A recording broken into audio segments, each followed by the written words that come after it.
then you also spoke on how to avoid the struggles, on how the struggles are all a mindset, and the attitude that we're having. So that was also a way that you have answered also to this question, which was how can African avoid to be part of the ongoing struggle of corruption within our continent? I think everything also comes with the attitude that we have, and also what we're perceiving to be as reality and truth to the knowledge that we have gained in life.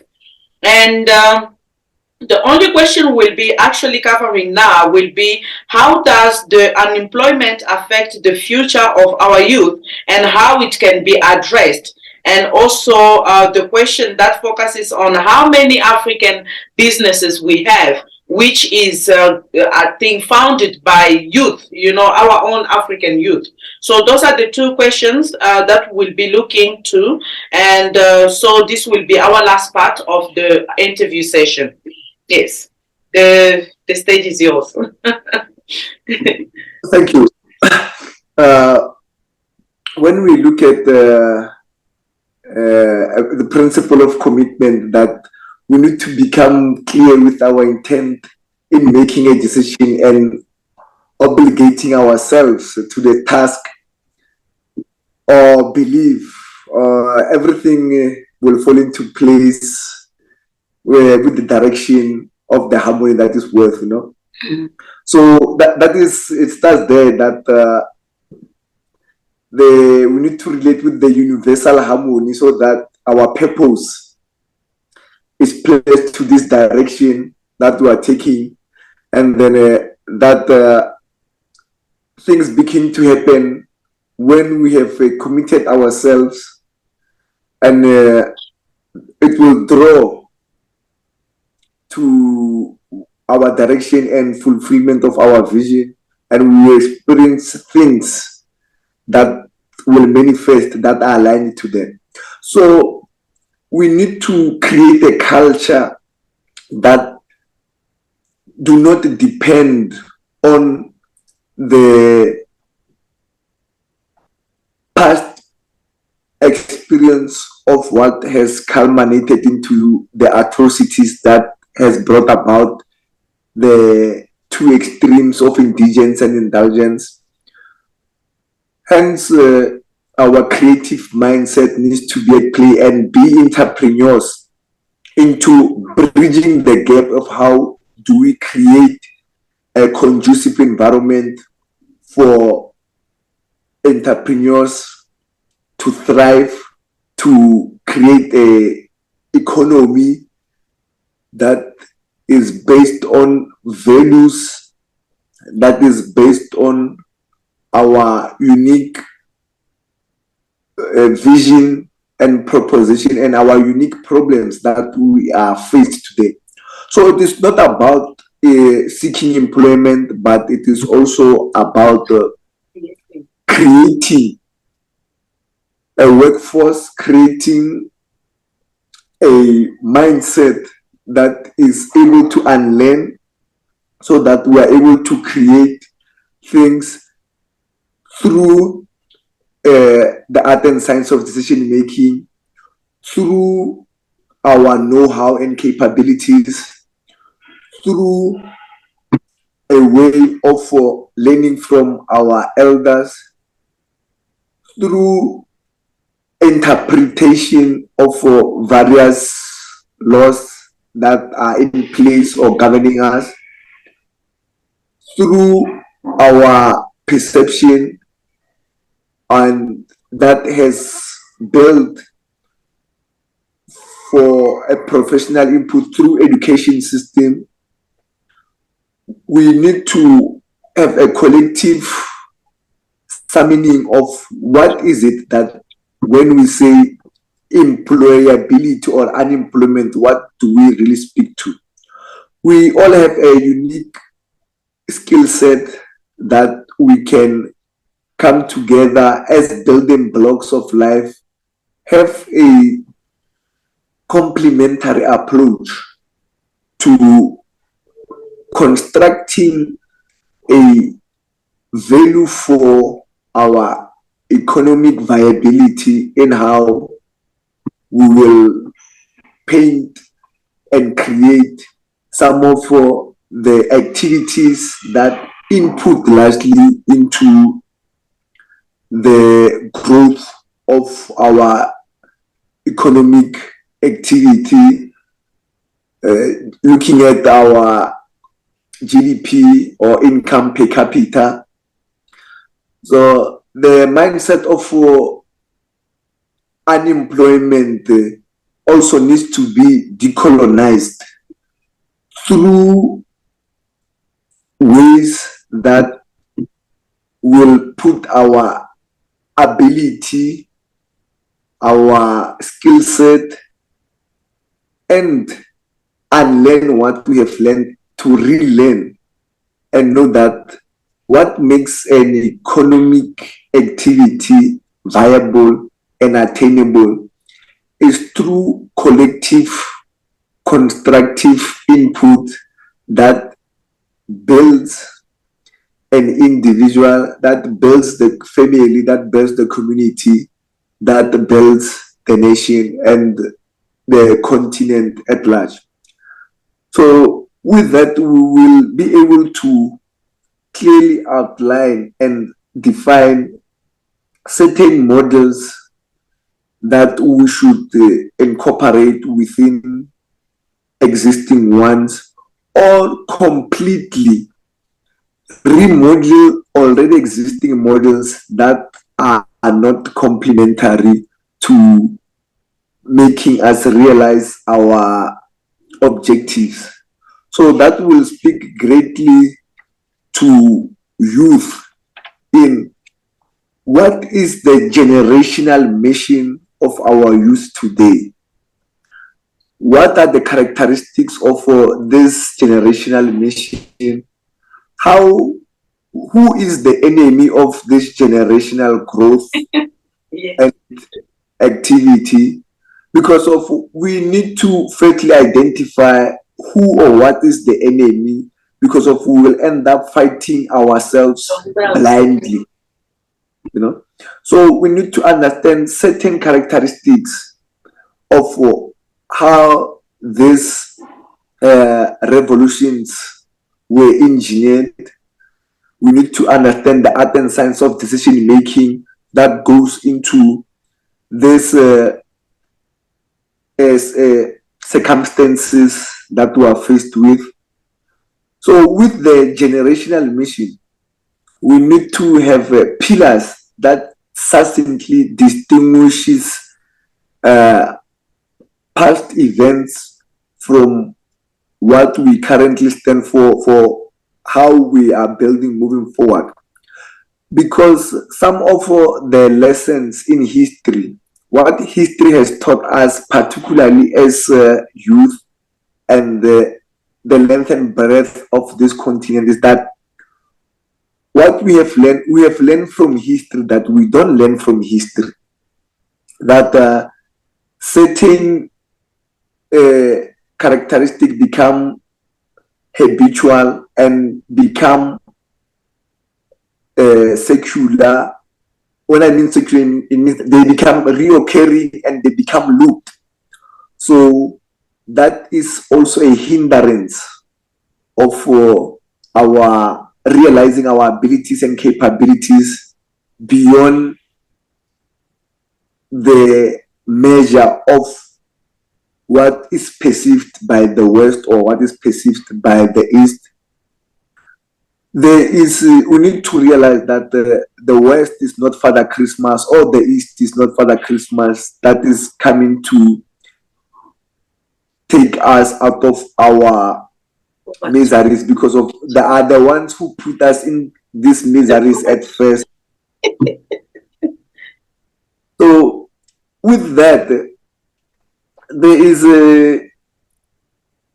a principle of experience that comes with it, and it says that new information coming into one's mind will destroy previous information, and then of that similar nature, and then there is a path of information that needs to be established in your brain and to the brain that will point out how new way of seeing things or perspective will prevail with the new information that comes to replace it. So that are ways of how things can be with how we recognize that the organic process does not require conscious attention, but it requires active participation. So active participation, it is it is a process where our brain is in an endless state of growth.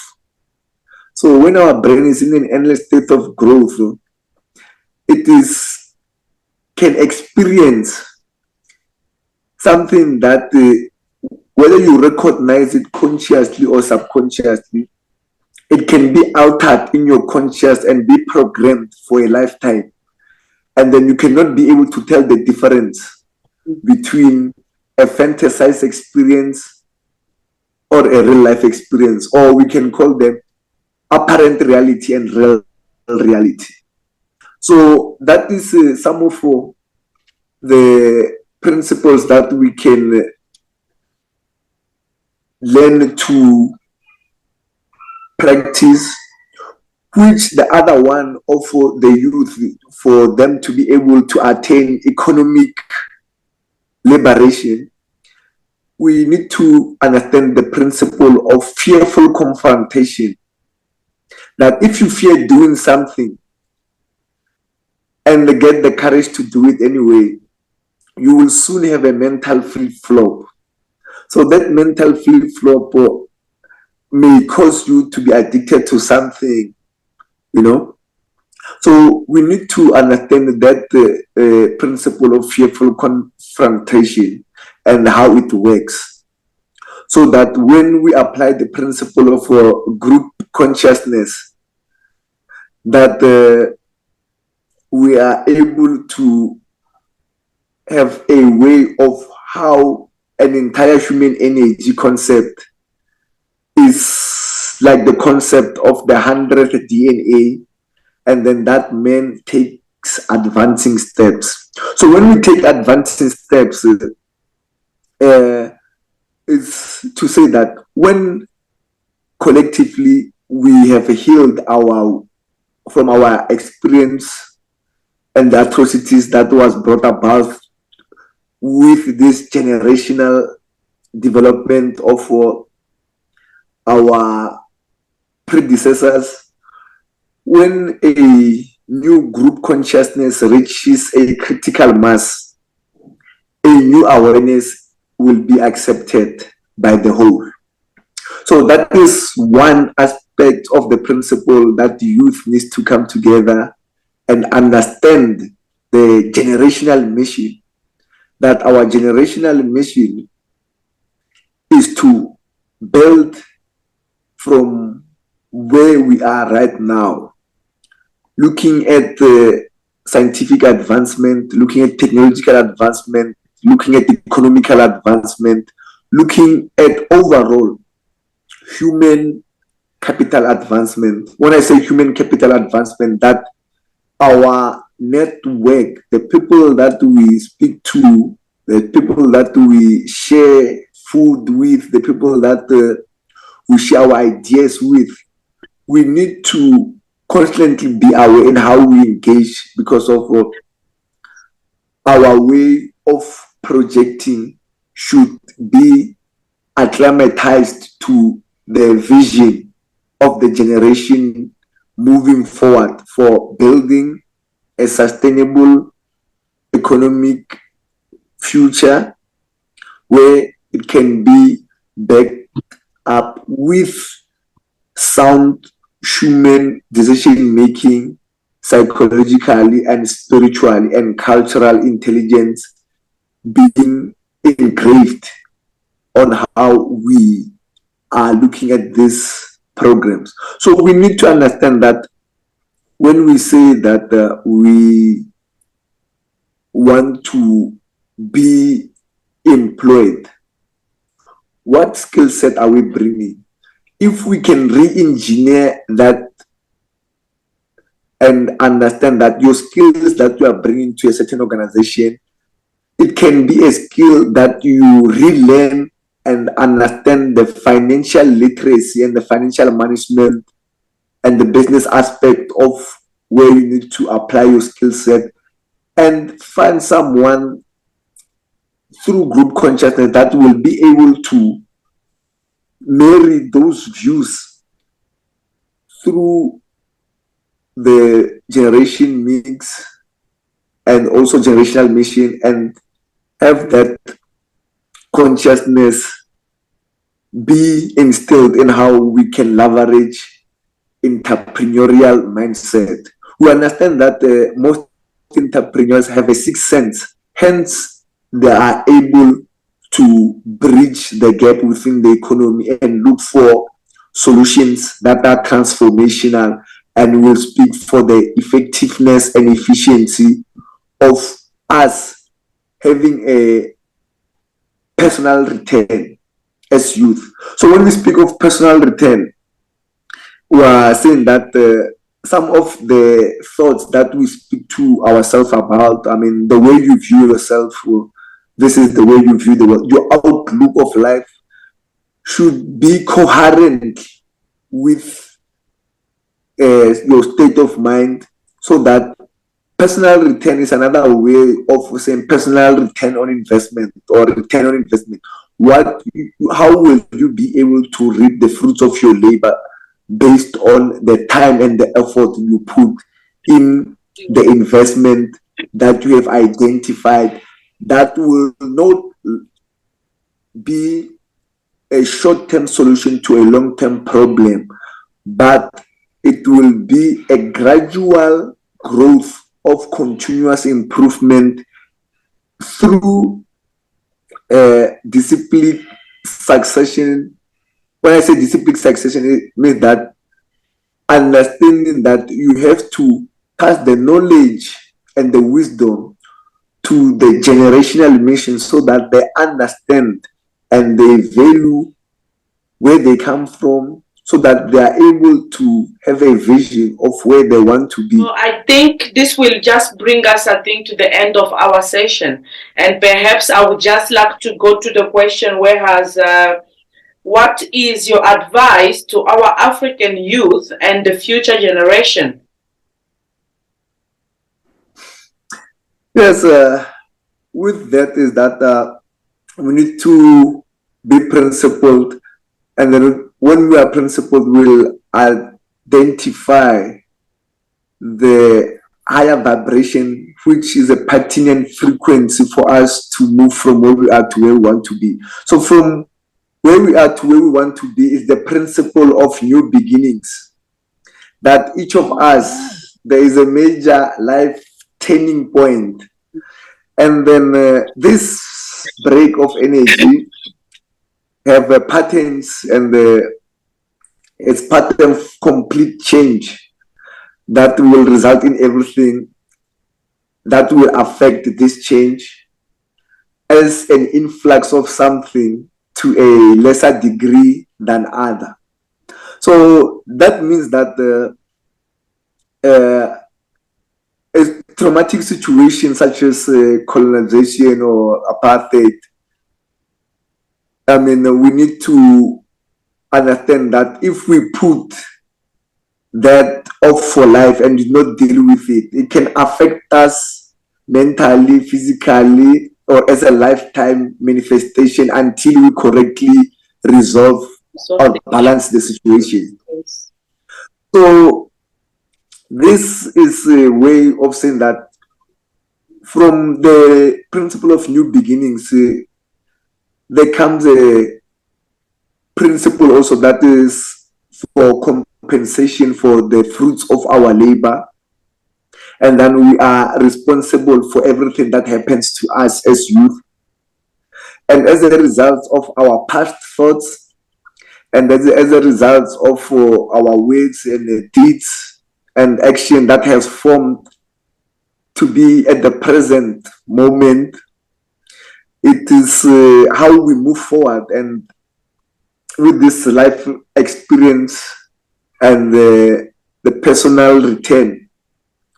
So we will be able to experience compensation for what has transpired in the past and how we move from where we are to move to where we want to be.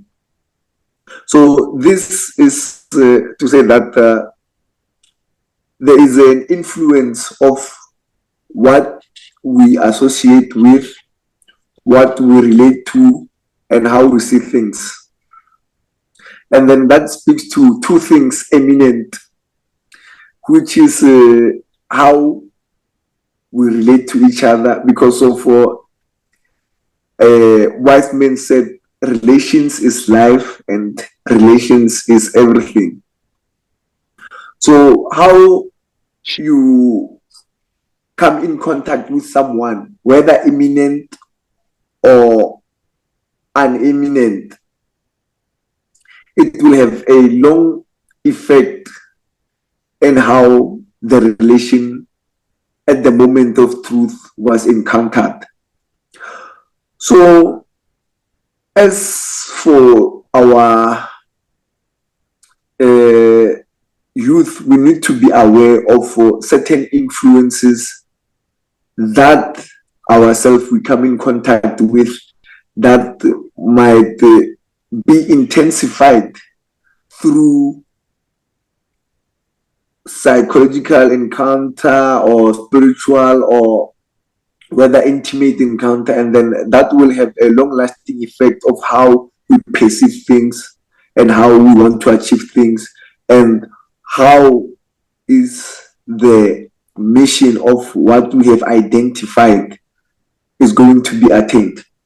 So that is some of the principles we are able to identify and look at the characteristics of the pillars of our creeds and re-engineer it to be suitable to our unique identity and build from there gradually and understanding who is our friend and who is the enemy, so that we clearly draw a line and do not have a confusion between friends and enemy that did not bring about these atrocities that has lasted to this generation. So that is another aspect of that, because of as youth, sometimes the principle of dominant desire always takes part, and then the stronger the emotion will always be dominant from the weaker one. So that is how we perceive things and how things manifest, although all ideas are not expressed in reality. We understand that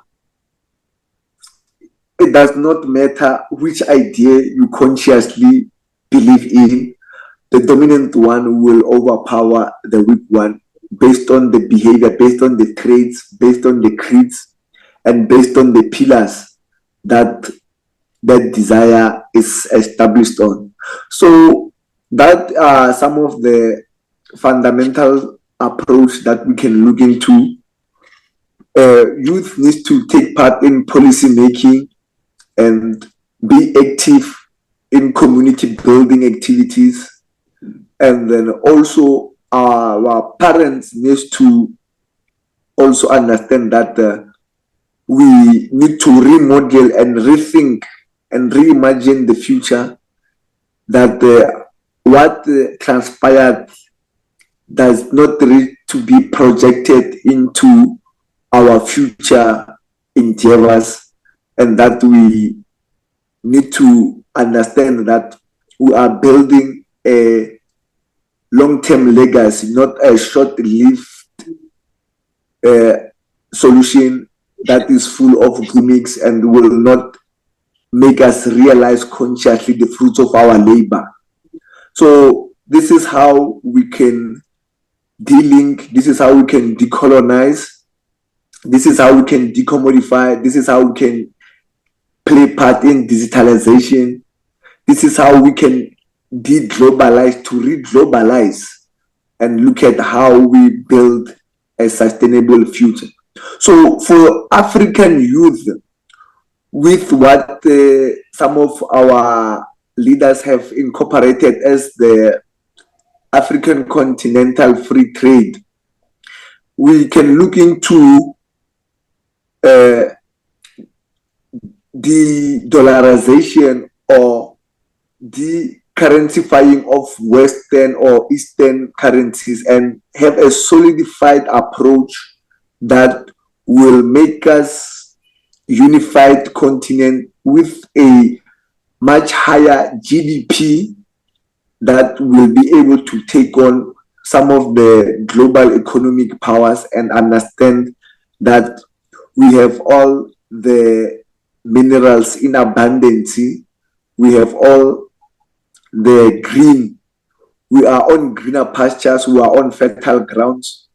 We just need to understand how to plow, how to aggregate, and how to implement from what we already have in abundance and move away from the culture of fear, move away from the culture of lack, limitation, and scarcity, and realize our true identity, which is Ubuntu.